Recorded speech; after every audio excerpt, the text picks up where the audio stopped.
Hi there, welcome back to my channel. I'm Anita, but lots of folks call me Neats, and I'm an illustrator and total paper nerd. Today I'll be walking you through some of my favorite papers.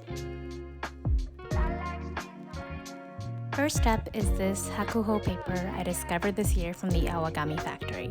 I order a lot of washi paper from this heritage factory in Japan and decided to try some of their paper pads. This one is made from kozo and cotton. It's definitely on the pricier end, but I'm obsessed and don't really want to create final artwork on anything else these days. Here's an example of a final piece of artwork I made for my portfolio. You can see how the paper sort of soaks up the paint and materials, and the texture is quite defined, almost embedded, rather than just simply sitting on top of the paper. Next up, we have a kind of classic washi paper pack I would typically order from the Awagami Factory. This has a rainbow of colors, and the paper is so soft and buttery it almost feels like fabric or felt. I store my paper based on the colors, and as you can see here, many of them also have some really incredible and fun prints.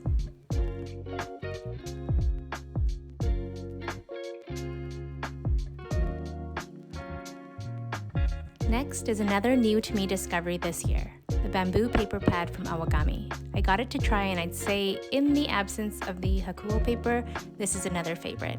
I like it way more than the Stonehenge paper I used to use, and while I would say this paper is not as textured as the Hakuho paper, it does mean that pastel blends a lot better, as you can see in this final artwork. Next up is my favorite pack of neutral paper from a company called Wanokaze in Japan. Again, apologies if I butchered that. The paper is embedded with wood bits from cedar and mulberry plants. I originally ordered this from Sofly Studio in Dubai, but they stopped selling it, so I had to do some Google creeping on my own. I found the company, and while they typically only do wholesale, I sent them a special email, and luckily they let me purchase it. Here I am trying to show you the texture of the paper, which is truly incredible.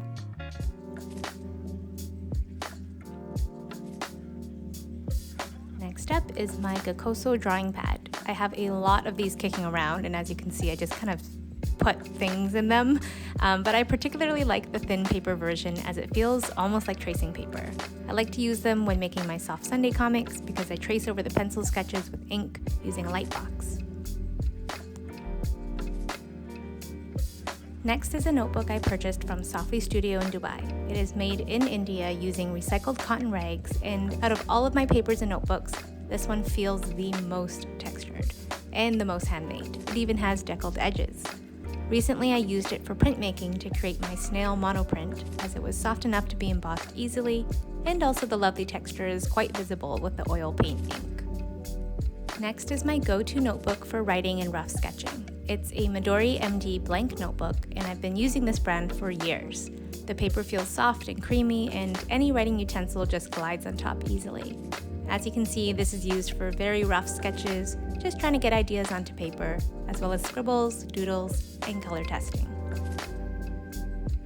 Lastly, there's my sketchbook. This is a Talon Sketchbook, a brand I learned about from Emma Carlisle's Patreon. Even though it isn't a thick watercolor paper for the most part, the paper is sturdy enough to hold a good amount of water, which I need especially when using ink or paints. I like how portable it is and how it doesn't feel too precious, so I can make mistakes along the way. Here are a few samples from my very first sketchbook challenge, which really kickstarted my sketchbook practice this year.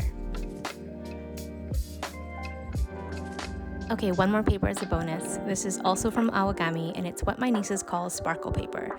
There are bits of confetti embedded into the paper, and it's so much fun for special letters or art projects. I believe this one is also printer friendly, which is a nice touch.